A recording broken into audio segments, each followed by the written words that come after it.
Hello,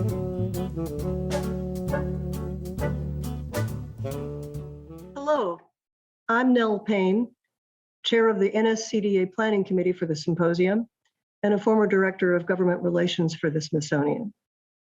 Thank you for being with us this afternoon.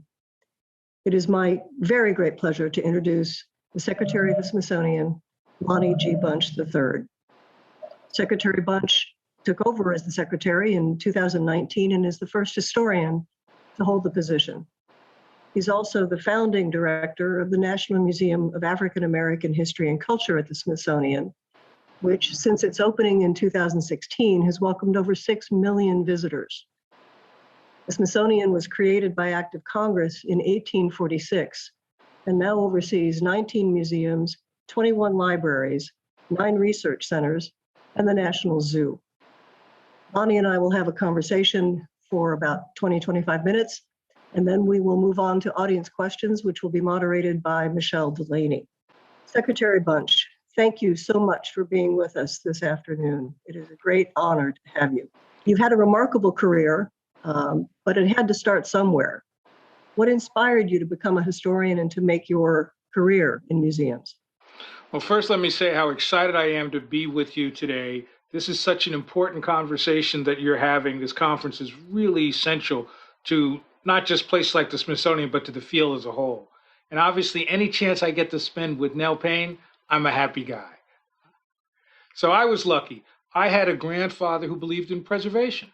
He used to keep old history books. And when I was 4 years old, he would read to me. And one day he was reading a book and it had pictures of school children, roughly my age. But he said that that picture was probably 80, 90 years ago. And more than likely, those kids were no longer here. And as a 4-year-old, you're thinking, wait a minute, kids that look like me aren't here? What does that mean? And then he said something that stayed with me forever. He said, isn't it a shame people could live their lives, die, and all it said under the picture was unidentified? And that really struck me. I thought, how could people be anonymous their whole life? So it got me fascinated, but I started looking at photographs, trying to imagine what people's lives were like. Were they treated fairly? Were they happy? Did they marry? And I realized that over time, my love of history was really about how do I give voice to the anonymous and make visible those that have often been left out of the narrative of history. And for me, it was also an opportunity because I think, as you know, Nell, I grew up in a town where there were very few African Americans, and there were people that treated me horribly and treated me wonderfully. And I thought maybe if I understood history of this town, history of race in America, maybe I would then know a little bit more about how to live the life I wanted to live. So history was both ultimately something that was professional, but also personal, something that mattered so much to me. That's a wonderful way to describe it. You mentioned your experiences as a young person growing up in New Jersey. How would you characterize the value and the importance of inclusivity in historic preservation? Why does it matter? You know, I've lived my whole professional career trying to illuminate the dark corners, to challenge a profession to be made better. I've always felt that I love this profession we're in, but I'd love it more if it could embrace inclusivity. And it really was brought home to me very early in my career. I had just agreed to teach University of Massachusetts, and I took on a job that in those days were called Cultural Resource Management. They asked me to go to Blytheville, Arkansas, to look at sites to see where they should be preserved. Yeah, I know, Blytheville, Arkansas, me. But anyway, I was paired with another young scholar. She was an architectural historian. And we were looking at this building, and I didn't see anything of value. And she talked about this building through the lens of gender, how women shaped this building so they would work for the work they had to do. And I was really struck from that moment how without that other voice, we would have made a major mistake by not talking how important that particular site was. And I took that for the rest of my career. I really tried to make sure that I had different voices around me. Because what I realized about inclusivity, it saved you from the arrogance of believing that you had a monopoly on wisdom. If you have a variety of people around the table, or if you have access to a variety of points of view, you really do cover the waterfront. You really do get an understanding of what's possible. And I think you're made better as a curator, a conservator, or a leader if you really not just have people around the table, but really listen. Make sure they're bringing you multiple points of view. It highlights the prismatic nature of history. History is not just one through line. It's through lines that come in from everywhere and make up this multidimensional experience that we're trying. History is about perspectives and interpretation. And if you get all those different perspectives, then you make the best choice based on your own scholarship. And so I think that in some ways we are made much better when we're inclusive, because it's less about, yes, we need to make sure that a variety of people who haven't had opportunities get opportunities. That's at the heart. But in a way, it's equally important to recognize that the institution, the person, is changed by hearing those different points of view and is made better by it. So I've always felt that the best thing I could do is have a diverse cadre of people around me, because that would make me better. They would fill the voids that I have so many voids of. Oh, and over the years, I think we've all discussed and recognized the challenge involved in increasing the inclusion of underrepresented voices in the museum world and in the world of preservation. Talk to us a little bit about the strategies that you've observed that have been successful for bringing these voices to the table.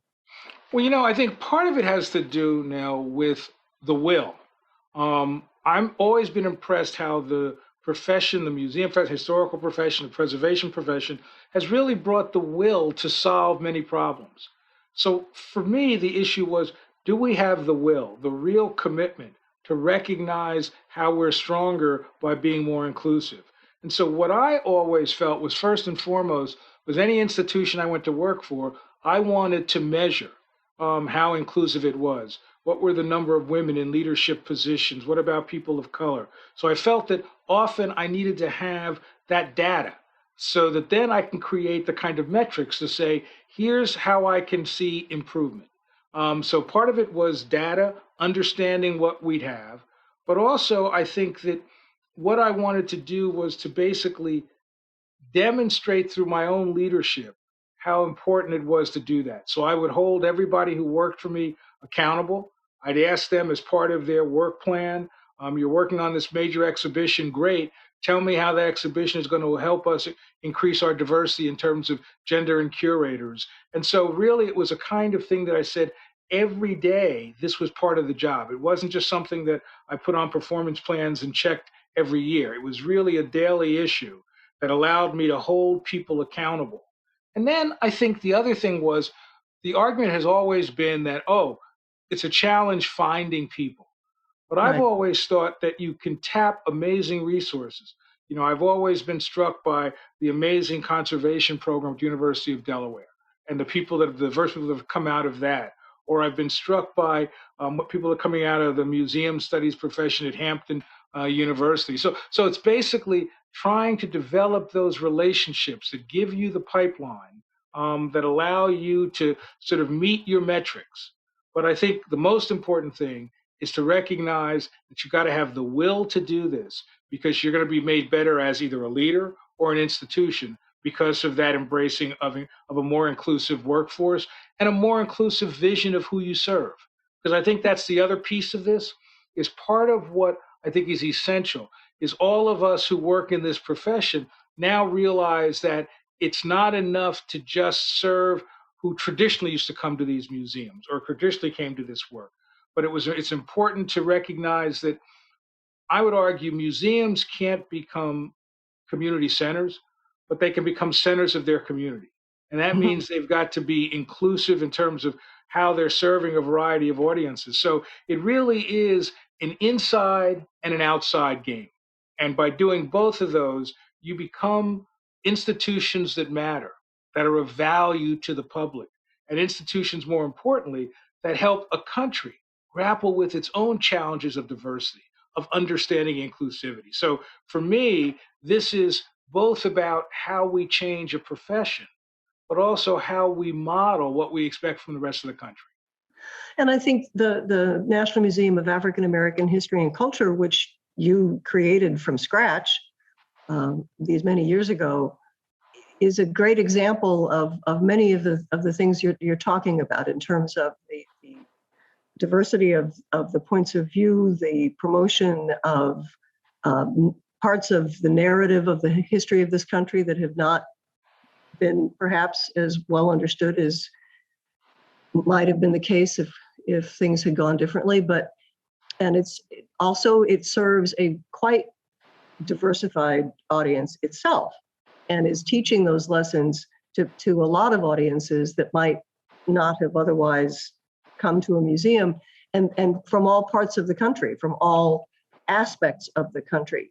I think it's been a remarkable achievement. Well, I've been lucky because, first of all, in some ways, this is the great strength of the Smithsonian, right? That you can bring people who maybe won't explore a question in Philadelphia or Chicago, but they're coming to do the Smithsonian. So you get people to sort of say, I want to understand this story. But for me, what was most important about the African American Museum was the realization that this was a story of all Americans. So therefore, I wanted a diverse group of people working in the Smithsonian. I feel very proud that that's probably one of the most diverse staffs of any cultural institution in the country, because I felt if this is America's story, then I want a variety of Americans and international to shape it. And so I think that to me was really one of the great successes, to say that this is a story of a community, but it's bigger than the story of a community. It's a story of a nation. Right, because as I've heard you say on numerous occasions, African American history is American history from the very first days. And the National Museum of African American History and Culture is the Smithsonian's 19th museum, and you are now planning the 20th and the 21st. Congress recently approved a new museum of women's history at the Smithsonian. Talk to us a little bit about the planning for it and what we can expect and how it's going. Well, my youngest daughter called me the day she heard that this legislation was passed, and she said, okay, so wait a minute, Dad. It took you 11 years to build one. What do you got, 22 more years? I said, well, wait a minute. But I think that what I've learned building the African American Museum, I hope that I can put in practice with the sort of new Museum of American Women's History and the Latino Museum. I think as you remember those days, that first year, 18 months is crucial, right? It's crucial because you've got to find leadership, both kind of an interim leadership until you can get the permanent leadership. But as you and I know, the key to success of many of these museums is somebody can give you a long-term commitment, because these are going to be 11, 10, 12-year endeavors. And you want somebody that can take you through that. But also, what you need is a very strong advisory board that can help you with the fundraising. And so the African American Museum was very blessed to have amazing corporate leaders, Oprah Winfrey and things like that, and people like that. But what I want is now comparably strong advisory boards. So we're working now to put those advisory boards together so they can provide guidance, but also help open doors, because it's going to take a lot of money to build these museums. But I think the other thing that's crucial to do now is to determine site selection. God, I never thought I'd say site selection again, but site selection is really crucial, because we can't figure out budgets, you can't figure out timing, you can't figure out what the museums may be until you know where they are sited. So that's going to be a really crucial piece. But I think the last piece in terms of the initial stages is to build on the work we've already done with the Latino Center and the American Women's History Initiative, is to really say what we want to do is, in essence, birth these museums digitally. So let us push even more content out, educational material. Let us find ways to do use social media to make sure that it's a two-way street, so that we're learning from the public as we're building for the public. So I think all of that is really essential. And I guess I would say the one thing that I am really clear about is, much like with the African American Museum, these museums should really use either Latino culture or the history of women as both a two-sided coin. One side is to delve deeply into that history, tell those stories that haven't been told, rise up new heroes and heroines. But also, I think you want to use that history as a lens, understand what it means to be an American, to make sure everybody realizes that these are stories about women, but these are stories that are really about all of us, how they've shaped the nation, how we've all been informed by that. So my commitment is to make sure we tell rich personal stories from within a community, but those stories then are shaped in a way to help us better understand who we are as a nation, understand who we are today, and maybe even point us towards a better tomorrow. I think that's certainly the desire of the advocates for those museums, as well as the all the hundreds of people who advocated for the African American Museum. And these new museums are going to have to hire a lot of curators, historians, educators, program managers, and hopefully in our audience today, we have many participants who are considering careers in those fields. And whether they end up at those two museums or elsewhere, what advice do you have for them as they think about these things? Well, I think that obviously career choices are crucial, right? It's very important to think about how do you build a career, right? Your first job is probably not your last job. So you want to think about what it is that you want to learn, what it is you want to contribute. And I always tell people, first and foremost, master your craft. If you're a historian, become the best curator you can be. If you're a conservator, make sure you understand that field that you're entering in. So first and foremost, so that you have the expertise to do that. And then secondly, I've always said to people, you may not find your dream job initially. What you want to do is find the job that teaches you something new, that pushes you in different directions.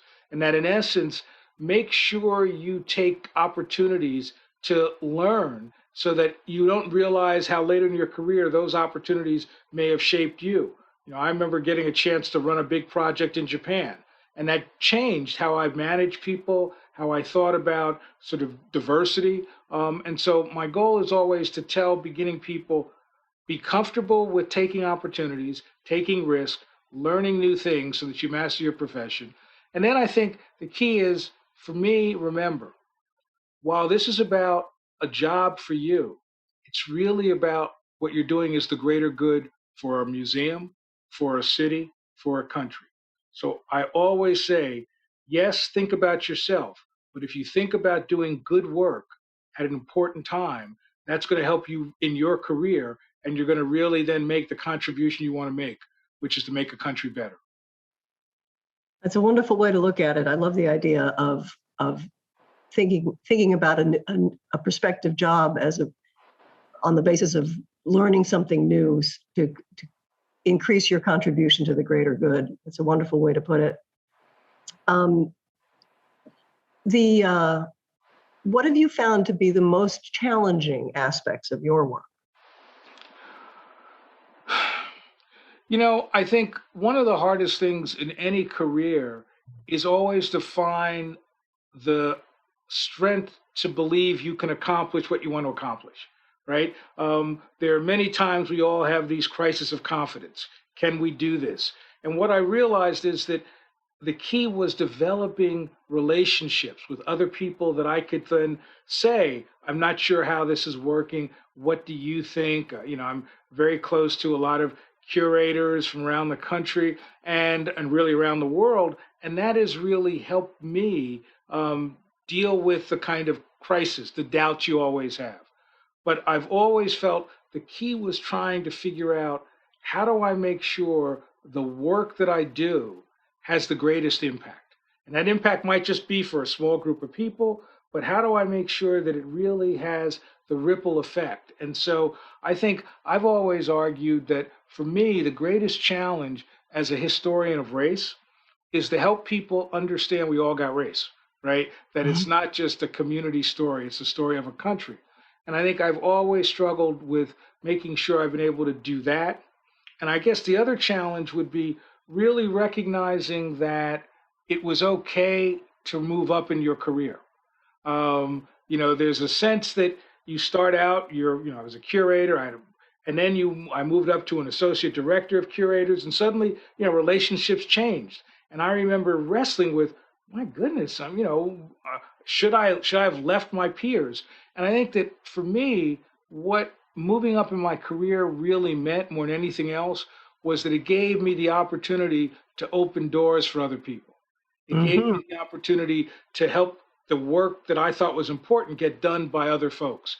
So you basically sacrifice a bit of your own, God, I wish I was just writing every day, but you suddenly realize that you have an ability, some skills that allow other people to sort of take a dream you may have and maybe go in a place you cannot imagine and open doors for others. Because I've always thought there is nothing more powerful than giving people opportunities. And if your career gives you the opportunity to open doors for others, you got to take it. Excellent advice. On the issue of museums broadly and the Smithsonian in particular, how do you view their role going forward and the place of the object in their work? I think I can answer this on two levels. I have always believed that there was nothing more powerful in museums than the object, in an interpretive way, as a mosaic of word, object, idea, visual. It's very, very powerful. And for me, what the object allows us to do, it allows us to create informal communities. I love the fact that people come together who don't know each other, but they come together around, Harriet Tubman's hymnal or, the Wright Flyer. And what it always struck me like a backyard barbecue. Yeah. When you were a kid and you had a barbecue and maybe your uncle might say something and then your aunt would say something and then somebody else and would go in different directions. And ultimately everybody learned something by that conversation. And I love that about artifacts and museums. Good exhibitions are really about informal communities that suddenly are changed by the experience of being together and by the experience of the object. And I also think that then that takes you to the role of what I think museums are. I think that especially now, we realize that museums should play an important role, especially at a time when a nation is in crisis. Museums should, as I always say, should help the public define reality and give hope. And so, in a way, what I would argue is that museums at their best, when they are bold, when they are interested in the greater good, at their best, they're part of the glue that holds a country together. They can textualize difficult moments. They can challenge us as a nation or as a community when we ought to do better. They can help us remember difficult moments and how we overcame those difficult moments. And they can help us remember that in the worst of times, to find beauty, to find the ability to contemplate. So in some ways, for me, this is a time for museums to show up, to say that we are here not simply as a place of respite, although that's part of it, but we're here to give you tools to help you live your life, to help you grapple with the challenges you face, to basically help you find some hope, some healing, some understanding, and sometimes a little bit of laughter. That's great. You depict a very refreshing and invigorating future. But I think that's enough of my questions. I think we'll turn now, if it's okay with you, to audience questions, which will be moderated by your colleague and my former colleague, Michelle Delaney. Hi, Michelle. Good afternoon. It's so wonderful to join you both today. I've been monitoring the Q&A, and we can jump right on into that. A lot of such a wonderful conversation, much needed conversation. And Lonnie, what do you think could be done to increase diversity and inclusivity in the field of historic preservation? In some ways, historic preservation was seen as the last bastion of only certain communities, right? That so many of the sites that were preserved were sites of sort of the great Americans, the great leaders. I think that what you're seeing now, which really excites me, is an understanding that there's a variety of sites that deserve to be remembered, that deserve to be preserved. I'm struck by how the National Trust for Historic Preservation has this amazing initiative helping communities preserve African American sites throughout the country, or training people to look more broadly at the definitions of what is worthy of preservation. So I think that part of it is recognizing that there are amazing building stones, there are amazing memories that we lose if we don't increase our understanding of what is valued, what should be preserved.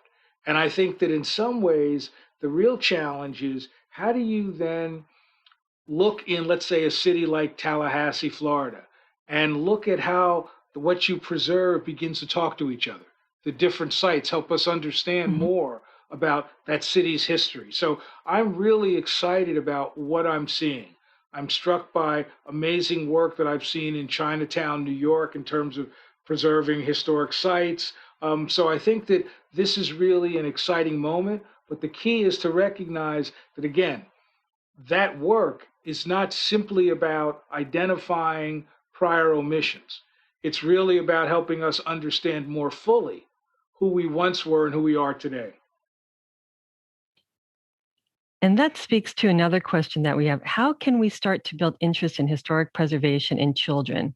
You talked early about you and your grandfather and your early interest in history as a young person. What do you have as thoughts of wisdom for us, for the children growing up today?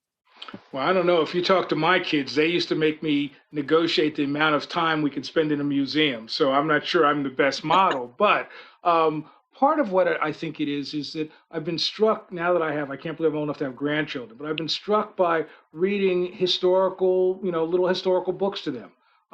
I've been struck by how excited they are when I point out a building, and so I think part of it is recognizing that we have opportunities, large and small, to engage younger audiences.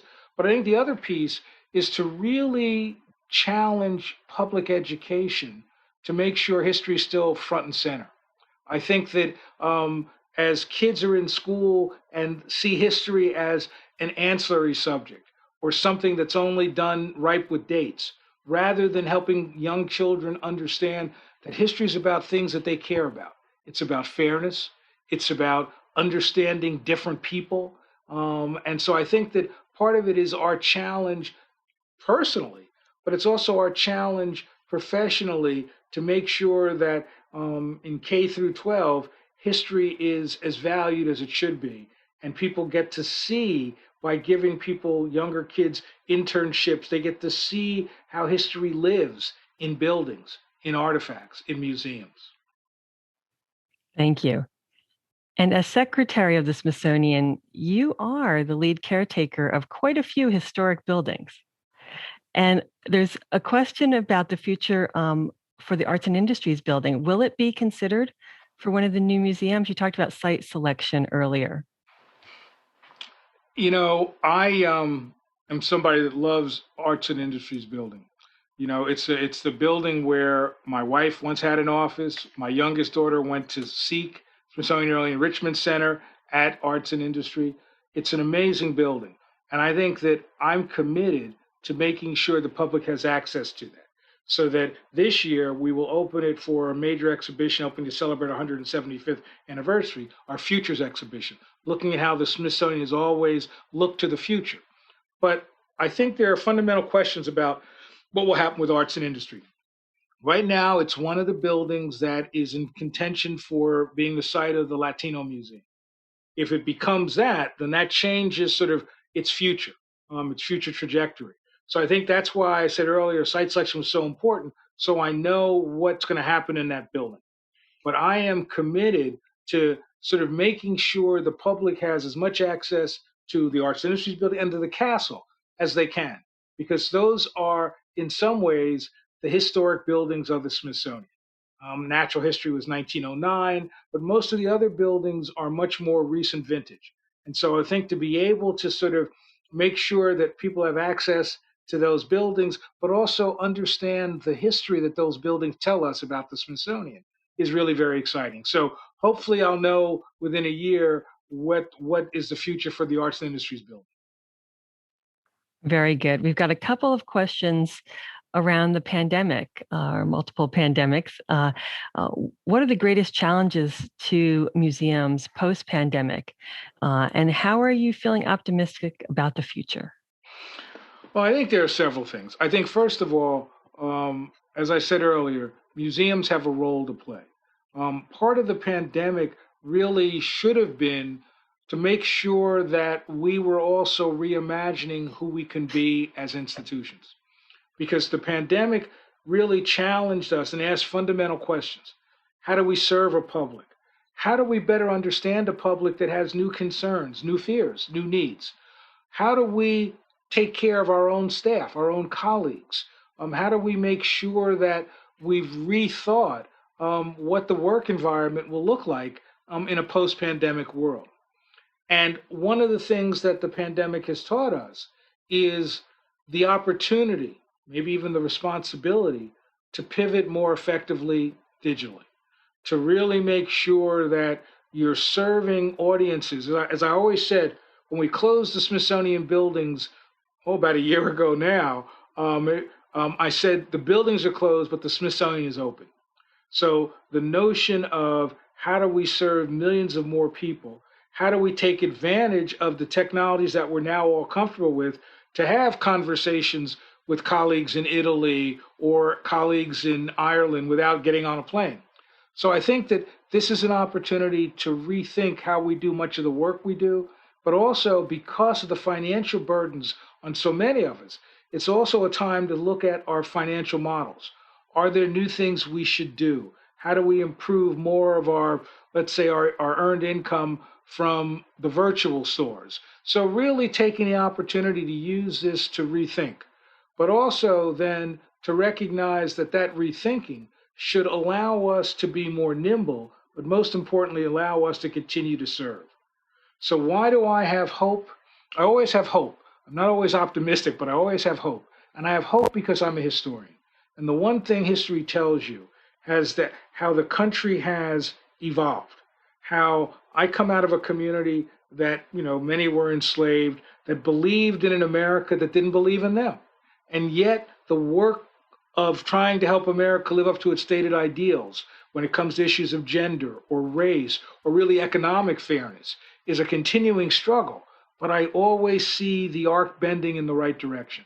And so for me, it's a question of how do we continue to use all that we have to help a country live up to its stated ideals? How do we help a country become that more perfect union that Lincoln talked about? So I am always hopeful because the past gives me inspiration of people who have been able to affect change when they shouldn't have. It gives me role models, people that I admire, and it also gives me cautionary tales that change is not without loss, it is not without strategy, it is not without people coming together, crossing racial and gender lines for the greater good. So I'm always hopeful, but I think the challenge is optimism comes when you see that hope being amplified by current action. Great, thank you for that answer. And as a follow-up, how will the Smithsonian record the past year? Beats me. No, in some ways, one of the things that we've done, and it's something that I've done for many years, is we've created a kind of rapid response group, right? People who can assess something and decide, is it worthy of the Smithsonian? Is it worthy of our history? Should it be collected? We first did it at the African-American Museum around Ferguson, or when the murder of Freddie Brown in Freddie Brown in Baltimore. We had people go out into the streets and collect. And we did that when we had Black Lives Matter here in Washington. We did it on January 6th. What I'm proudest of is the museums come together. The Anacostia Community Museum, the Museum of American History, the African American Museum, and others have come together to say, how do we collect these moments? Because these moments are going to be really important. And so whether it is collecting the banners and the posters that people carried with them, or some of the broken furniture that happened as a result of January 6th. The key is to make sure that we never have happen what happened to me oftentimes in my career. There were stories I wanted to tell, and museums didn't have collections. So it's really important for museums to remember that while part of their job is today, but part of that job is collecting today for tomorrow. And so that's what I think we've tried to do, to make sure that we understand how 50 years from now, the murder the murder of George Floyd is going to be a crucial pivot in this nation. The insurrection at the Capitol is going to be a crucial moment. So sometimes we guess wrong, but my sense is that those are going to be important moments, and I'm glad that we've collected them. Thank you so much. Go ahead, Nell. Lonnie, just to interject, in the same vein, how do you envision the Smithsonian amplifying its collections with regard to the pandemic? I think in many ways, what's been great is that American history, for example, has led in making sure we've collected, the first vial that was used to give the vaccine. The Anacostia Museum has really collected amazing stories of how that community has survived or not survived, but it tells, clear stories about the pandemic.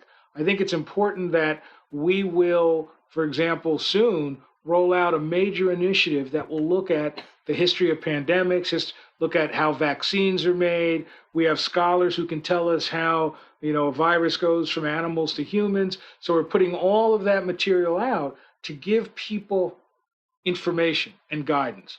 We're not trying to tell people to decide, do this, do that. What we're trying to do is say, here is a reservoir you can dip into for understanding that'll help you make decisions about your future, about vaccinations. So I think the key for me is that I want to make sure the Smithsonian has a contemporary resonance, that it's as much about today and tomorrow as it is about yesterday. Great, thank you. We have another question in the Q&A. With the opening of schools and museums, and now that we are getting vaccinated, will the popularity of virtual programming begin to fade in a post-pandemic world? Studies tell us that even when people are vaccinated, that only 50% of the public is going to want to come back the way they once did into cultural institutions. So it seems to me that it really means that the digital pivot will be with us forever. And I think the challenge is to make sure we're looking at the virtual through the abilities of that medium, not simply trying to replicate what we do, but really craft things that work for that, that take advantage for that medium. I think that we will see a rush back to museums because people miss them. But I think there is, we've all now seen the impact we've had virtually. We think of, some of our educational materials have seen 150% increase in their use because of digital. So I think that rather than simply say it's either or, what we're really looking for is a new world that has integrated our bricks and mortar with our virtual in a way that allows us to reach even more people. Great. Thank you, Lonnie. I think we have time for one more question here. And it starts off, are you aware of the inclusivity of the Creole culture? How that blending of French, African, Haitian, Spanish, Native American cultures affected this history? The interpretation of that, the struggles to be told, but so complements your goal of having museums help give people hope in challenging times and memories of how people can rise to face these challenges. I hope you will use the Latino Museum to help tell these stories.